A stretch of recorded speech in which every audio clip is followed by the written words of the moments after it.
এই সেই মুর্শিদাবাদের ঐতিহাসিক সবচাইতে বড় কামান। তো এই কামানটির দৈর্ঘ্য 17 ফুট 6 ইঞ্চি আর ওজন কিন্তু 212 মন।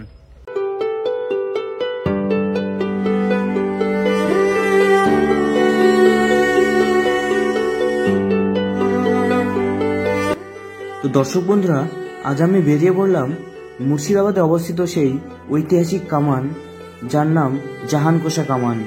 সেই মধ্যযুগীয় বাংলার নবাবী আমলের যুদ্ধাস্ত্রের এক উল্লেখযোগ্য নিদর্শন ছিল সেই জাহানকোষা কামান। So hello WhatsApp guys, this is me আলাহিম and welcome to my new blog. তো আবার একটি নতুন ব্লগ নিয়ে চলে এসেছি। তো আজকে আমি এসেছি মুর্শিদাবাদের কাটরার দক্ষিণ পূর্বে অবস্থিত তোপখানা। এই তোপখানায় রয়েছে সেই মুর্শিদাবাদের ঐতিহাসিক কামান, যে কামানটার নাম জাহানকোষা। তো এখন সেই জাহানকোষা কামানের সামনে দাঁড়িয়ে রয়েছি।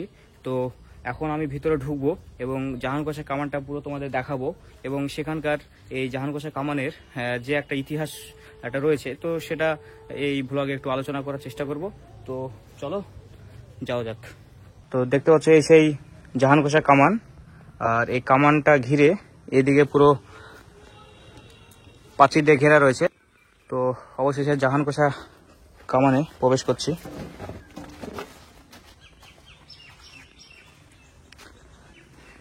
এই সেই মুর্শিদাবাদের ঐতিহাসিক সবচাইতে বড় কামান, সেই জাহানকোষা কামান।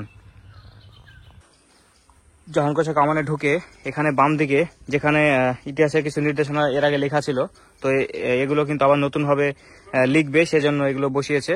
আর এখানে আর্কিওলজিক্যাল সার্ভে অফ ইন্ডিয়া থেকে একটা নির্দেশনা দিয়েছে যে কামানের উপরে ফটো ক্লিক করা কঠোরভাবে নিষিদ্ধ, ধরা পড়লে 500 টাকা জরিমানা।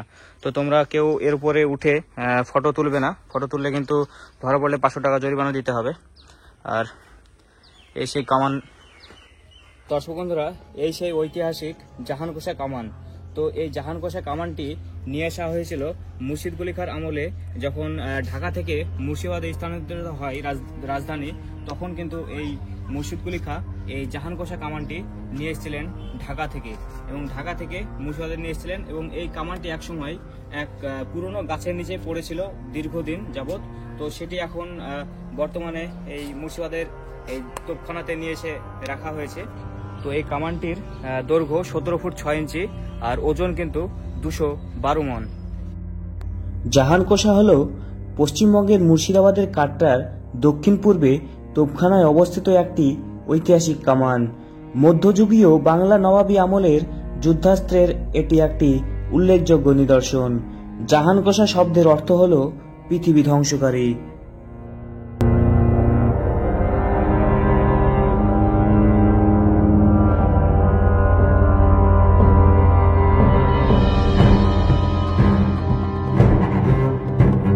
দর্শক বন্ধুরা, এই জাহানকোষা কামান দেখতে প্রতিনিয়ত কিন্তু অনেক দর্শনার্থীরা কিন্তু ভিজিট করে এই তোপখানাতে।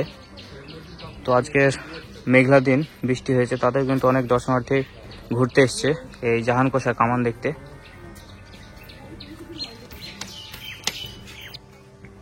তো দর্শক বন্ধুরা, এই জাহানকোষা কামানটির দৈর্ঘ্য 17 ফুট 6 ইঞ্চি আর এর পরিধি 5 ফিট আর এর ওজন হচ্ছে 212 মন। তো বিশাল আকৃতি সেই ঐতিহাসিক কামান, যেটি এখন মুর্শিদাবাদের তোপখানায় অবস্থিত।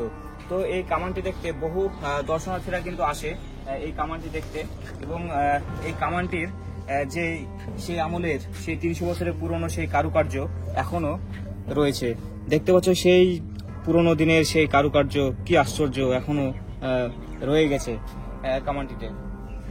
আর এই কামানটি এটা এখন বাধা রয়েছে, কারণ অনেক দর্শনার্থীরা এসে এটাকে এইভাবে তুলে এভাবেই করে, সেজন্য এটা কিন্তু ফাটল ধরেছে। তো সেই ফাটলের কারণে যাতে এটা পুরো ভেঙে না পড়ে যায়, সেজন্য কিন্তু এখানে তার দিয়ে বেঁধে রেখেছে, যাতে কেউ এসে এটা না টানাটানি করে। আর এই কামানের উপরে এখানে ইরানি ফার্সি ভাষায় কিন্তু কিছু বিবরণ দেওয়া রয়েছে। এখন সেগুলো আস্তে আস্তে কিন্তু মুছে গিয়েছে, যতদিন যাচ্ছে সেগুলো মুছে গিয়েছে।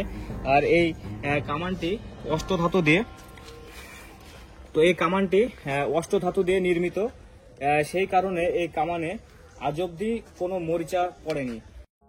কামানের গায়ে ইরানি ভাষায় একাধিক পিতল ফলকের লেখা থেকে জানা যায় 1637 খ্রিস্টাব্দের অক্টোবর মাসে দিল্লির বাদশাহ শাহজাহানের রাজত্বকালে ইসলাম খাঁর সুবাদারিতে জাহাঙ্গীরনগরে দারোগা শের মোহাম্মদ ও হরবল্লভ দাস উভয়ের তত্ত্বাবধানে মিস্ত্রি জনার্দন কর্মকার জাহানকোষা কামানটি নির্মাণ করেন। নবাব মুর্শিদ কুলি খাঁ ঢাকা থেকে রাজধানী মুর্শিদাবাদে স্থানান্তরিত করার সময় এই কামানটি এখানে নিয়ে আসেন। মুর্শিদ কুলি খাঁ তার পরবর্তী অন্যান্য নবাবগণ এখানে তাদের অস্ত্রাগার বা তোপখানা স্থাপন করেন।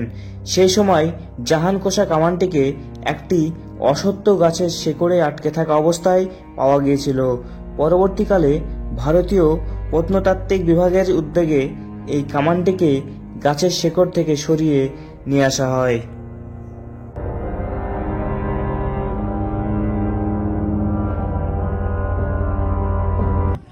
তো দর্শক বন্ধুরা, এই ছিল জাহানকোষার কামানের ব্লগ। তো ব্লগটি যদি ভালো লাগে তোমরা অবশ্যই লাইক, কমেন্ট, শেয়ার করতে ভুলবে না। আর চ্যানেলকে যদি নতুন থাকো চ্যানেলটিতে অবশ্যই সাবস্ক্রাইব করে পাশে থাকবে। সো দেখা হচ্ছে নেক্সট ব্লগে।